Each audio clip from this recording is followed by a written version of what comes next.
everyone, Nat Frankenstein here. I apologize if you can hear the fan, the aircon going in the back. It's like 41 degrees here, 41 degrees Celsius in Melbourne, Australia. It's really hot, so I hope you guys can hear me, but I need the fan on, y'all, like it's hot. But anyway, I'm here. I wanted to talk to you guys about Star Wars, the new Star Wars movie, The Force Awakens. This video is going to be full of spoilers, so if you haven't seen the new Star Wars movie, bookmark this video, go see the movie first, and then come back and watch this video, because I don't want to ruin it for anyone. So, you know, this is my big warning. There are spoilers in this video, because I don't want anyone leaving me messages saying you spoiled Star Wars for me, because I hate spoilers. I hate when people spoil things, so I'm giving you, you know, a huge warning here. There are spoilers. But anyway, so Star Wars opened. Today's the 19th, Saturday the 19th of December. Here in Australia, Star Wars opened on the 17th of December. Now, I went with my boyfriend. We actually went twice in the one day. Yeah, we did. But we went in the morning. We went to Gold Class, which is like a little hoity-toity swanky cinema where you get to sit in recliner chairs, and you can order food off a menu if you like. It's not just popcorn, you know, it's like churros and nachos and all that kind of yummy things. But anyway, we didn't go for the food. We're obviously there for Star Wars and the comfy ass chairs. The movie goes for approximately 2 hours 15, so I thought we should do this in comfort the first time around. So we did. We also went back the same night, and we saw it in 3D. I just wanted to see what it was like with the 3D aspect, and as much as I like 3D, it didn't really bring a whole lot more to the movie. So, you know, don't let the decision sway you of whether to see it in 2D or 3D, because either is fine. So, you know, it's not a huge difference. But okay, Star Wars. I've had like 2 days to process this. I've been really thinking about it, and you know, just kind of letting it sink in, and I loved it. I just loved it. I fangirled when I saw it the first time. I enjoyed it so much. Okay, so I'm only going to be obviously speaking from my own perspective, my own point of view. This is my own thoughts. You know, I don't speak on behalf of anyone else or anything like that. I'm just going to tell it to you as it is from my head. That's it. So I loved it. I just loved it. And for me, like, because I was reading online, and a lot of people were saying that it was almost like a remake, because there were a lot of scenes that were very much, the story, we'll talk about the story. The story was very similar to the original trilogy, especially New Hope. For me, I think the story, whilst there was similar bits, I think there was enough of it that was different to the original trilogy. And for me also, I think that it's the nostalgia that kind of hooked me in, you know, just knowing, I guess, that although it's a new story, I get to see Han Solo on screen.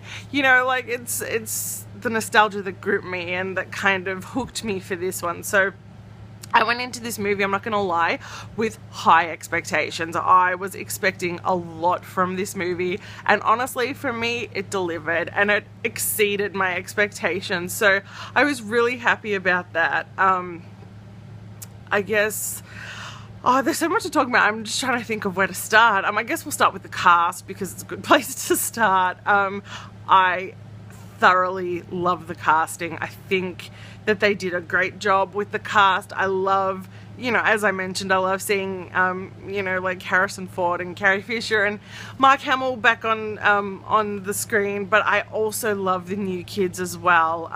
You know, I think each character was cast really exceptionally, and I thoroughly enjoyed it. I loved Kylo Ren. I thought Adam Driver was just so good at portraying this kind of conflicted character, because Kylo Ren, as evil as he wants to be, you know, he's got the Force, he's got, you know, the light side in him, and you know, being that Darth Vader's his grandfather, there's obviously that pull to the dark side, and I just thought he did it really well. I thought he portrayed it just so well, and I mean, we'll get to him later, because obviously there's a lot to talk about that involves him, but I thought Adam Driver did a really good job. I was a little bit skeptical because obviously I had seen him on Girls, and I loved him in Girls, not to, you know, discredit him as an actor or anything, but I guess, you know, when you kind of watch, even though you know they're acting, but you see him portray a certain character and you're like, oh my god, now he's going to be like the villainous bad guy, and it's like, oh, I don't know if he can do it, but he really did. He did a really great job. I love the character of Finn. I like that, you know, stormtroopers kind of, although they're kind of bred for the one purpose, I like that he had a mind of his own, and, you know, he made a choice to escape. And I thought it was really interesting to kind of start the movie focusing on a stormtrooper, and I really loved that. Poe Dameron was, he's another favorite of mine. Of course, the exchange he had with Kylo Ren when he was captured, that was so funny, and I like that they put bits of humor throughout the movie. I mean, I know now it's a Disney movie, and you know, everyone I think was a little bit worried that it was going to be too cutesy wootsy, family friendly, and all that kind of stuff, but I really think that, you know, it's the fact that it's owned, you know, by Disney now, it doesn't, you know, like the Disney kind of blend and brand, it hasn't really wormed its way into the Star Wars franchise. So I really like the comedic aspects of the whole film. I'm a fan, so I'm mumbling now because I want to say I just love everything, but I want to do this constructively. But of course there's BB-8, who is Poe's droid, and everyone's a bit, you know, oh my god, he's a ball, like literally he's just a ball, but he is so emotive and he's funny, and you know, his exchange with Finn, you know, when Finn's kind of like, back me up here, you know, tells him the truth that he's a stormtrooper, but he wants to help, and, you know, BB-8 gives him the little flame thumbs up. I just thought that was so precious and so beautiful. Daisy Ridley as, I'm trying to move this all along because this video is going to go forever. I love Daisy Ridley as Rey.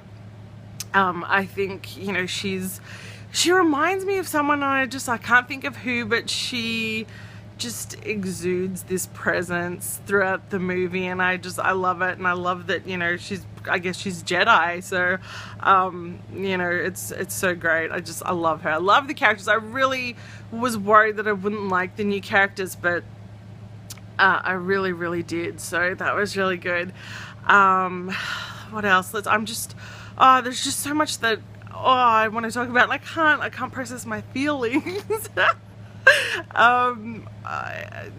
When Han and Chewie step back on the Millennium Falcon, it's probably like the biggest fangirl moment ever. It's beautiful. It's so beautiful to see them back on the Falcon, and it really is like reconnecting with characters that I guess, you know, you haven't seen on screen for so long, and they come back on the screen and you're just like, oh, it's like they've never left. It's like the story is a part of you. I know that sounds so weird, but it was so great. It was really great. And, you know, Han Solo is still that, you know, he's still beautiful and he's still rascally, and you know, he's got that charm about him that I love. And Chewie, oh my god, you know, he had some really, I mean, you know, obviously no one really understands what he's saying, but he had such funny bits in the movie. You know, like he's saying he was cold, you know, when they're outside, and recounting his story to the nurse who was checking him over, and oh my god, it's just It was so good. It was really, really good. I'm fangirling now. But what else? There's so many good bits. We kind of, whilst we were watching the scene where Han Solo confronts Kylo Ren, who obviously is his son, we were kind of sitting there, my boyfriend and I, and we're like, oh my god, this is this is not gonna, you know, end well. Someone's gonna die. And it was Han Solo that, well, I mean, we all assume that Han Solo is dead. You know, he copped quite a vicious blow, I guess you'd say, and you know, but we're kind of like, but is he really dead? Is he doing a Glenn from Walking Dead? Is this like a big tease, you know? But I tried, well, I didn't really try very hard, but I was looking to see if Harrison Ford had been contracted for episodes 8 and 9. I couldn't find anything, but if you know if he is, let me know in the comments below, because I don't know, I feel like in a way it was a really good way for his character to go, but at the same time it's very unsatisfying as well, because you would think it should almost be a little bit more epic. Like Han Solo's death isn't just kind of like, you know, lightsaber killed him, that was it. So even though it was by his own son, but you know, I guess we'll have to wait till episode 8 to find out. So what else? There are just, visually it's beautiful. You know, the scenery, how much work and effort has gone into, you know, the even the characters, you know, even background characters and, you know, inhabitants of the different planets, and it's just really, it's really amazing. You know, and I think that's another thing about Star Wars that I really love, is the fact that, you know, it's so detailed, and so I guess there's such like effort and, you know, just detail that's gone into it, and I really appreciate that. As a fan, it's good to see them kind of, you know, jump in feet first and say, well, if we're gonna commit, we're gonna go for it. So I really loved that, and I think it ended really well as well, you know. So obviously with Rey and the lightsaber, and finally tracking down Luke Skywalker, and, you know, he's just there kind of brooding on top of his mountain in his robes and you know, he doesn't even say anything. And I think the movie, for it to end that way on Mark Hamill, you know, on Luke Skywalker, and he doesn't even say anything, and it's just that look, and the movie just ends, and you're like, just bring on part 8. So I thought that was a really ingenious way of ending the movie. As I mentioned before, there has been talks that, you know, it's very similar to A New Hope, but as I mentioned, I think there's enough differences to kind of separate the two. The storyline is pretty simple. You know, I mean, it's not rocket science. Even I think it's really good, actually, because for the new generation of Star Wars fans, and I'm sure there will be, you know, a whole big, you know, new following, but you know, even if they haven't seen the previous Star Wars movies, this one's pretty easy to follow on from, you know what I mean? Like, it's fairly self-explanatory. It's pretty easy to follow, and I think it'd be pretty easy for kids to follow as well. So you know, it's not a bad thing, but nice and simple plot, nice and simple, you know, dialogue and writing and everything, and which is really good. And I love the way it was directed. I like J.J. Abrams, so, you know, I didn't have a problem with him. So yeah, I really loved it, and I know I'm forgetting things that I want to talk about, but you know, it's so great. And, you know, the humor, C-3PO as well, oh my god, just, he was funny. I thought he was really funny, you know, when he kind of came out and he was like, oh, Han Solo, you know, you probably don't recognize me because of my red arm, and it's like, droid, shut up. How could anyone forget you, you know? So so that was really good, and there's so many wonderful parts. It's such wonderful writing, I think, And as I mentioned, it's very, you know, for the old school fans, I guess there's a lot of nostalgia there as well. So, you know, I think it kind of caters for everyone, and that's a good thing. So I'm happy that it's you know, it's so good, and I'm happy that it's so successful. I'm happy that it's better than the prequels. But yeah, it's a great movie. If you're a Star Wars fan, definitely go check it out. You kind of have to. So, and even if you're not, I mean, I think that it's a movie that everyone can enjoy. As I mentioned, it's, you know, it's got a simple and easy storyline to follow. So, you know, it's 2 hours of fun. Go sit back and relax and, you know, immerse yourself with the First Order and the Jedi and the Force and everything. It's just, it's so good. And I'm really happy. I'm so happy that, you know, I'm happy that this movie was done right. I feel like it was done right. So, yeah, you guys, if you've seen Star Wars, The Force Awakens, let me know. Let me know what your favorite bit was. Let me know if you liked it or if you didn't like it. As I mentioned, a lot of people don't like it. So let me know either way. Leave me a comment. Just, you know, let's talk Star Wars, because now that I've made this video and I know people that are watching this video have seen Star Wars, so now we can talk about spoilers and stuff. So leave me a comment, let me know your feels about Star Wars. I thought it was fantastic. Yeah, it was great. If you like this video, don't forget to subscribe to my channel. You know, I do all sorts of nerdy geeky videos. You might find something you like on my channel, so if you do, please don't forget to give me a thumbs up and subscribe. But yeah, until next time, you guys, I'm Natty Frankenstein, and I will see you later.